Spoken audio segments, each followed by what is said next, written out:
Мұндай дыбысты олар бұрын-соңды естімеген. Түнгі сағат 2-лер шамасы болатын. Қараңғы үйдің іші жым-жырт.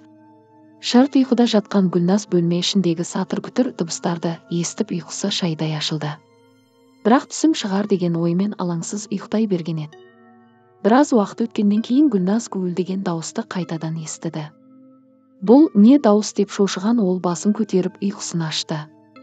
Расымен де қонақ бөлмеде біреулер жүргендей дыбыстар анық естілді. Үрейі әбден ұшқан Гүлназ жұбайы Айдосты оятты. Әлгі дауыс екеуіне де естіліп тұр.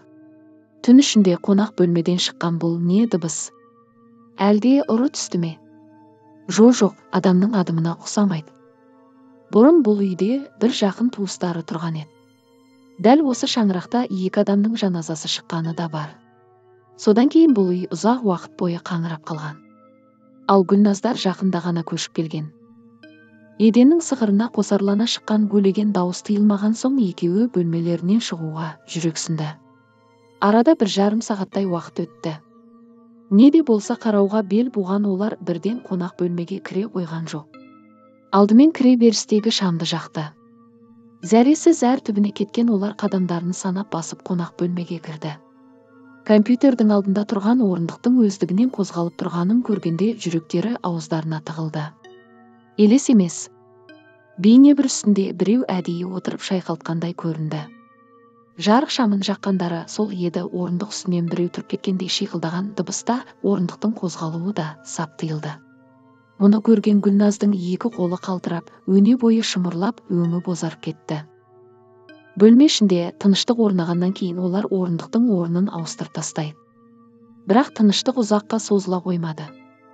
Бойларын үрей билеген олар қатты сасқалақтағанды. Екеуі үйден шығып, ата-аналарының үйіне қарай қашып кеткілері келді.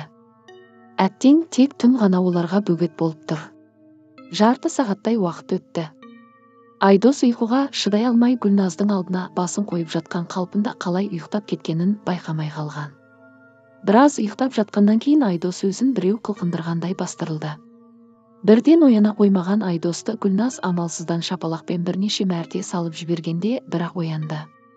Айдос оянғаннан кейін жаңа ғана олардың алдынан 2 адамның жүріп өткенін көргенін айтты. Ертеңде болған жағдайды естіген ата-аналары аруақтар Құран дәметіп жатыр деп болжады. Көп ұзамай Айдос пен Гүлназ үйге үлкен кісілерді шақырып Құран оқытты, үйді ашамен аластады. Дегенмен 2 жас үрейленіп басқа үйге көшіп кетті.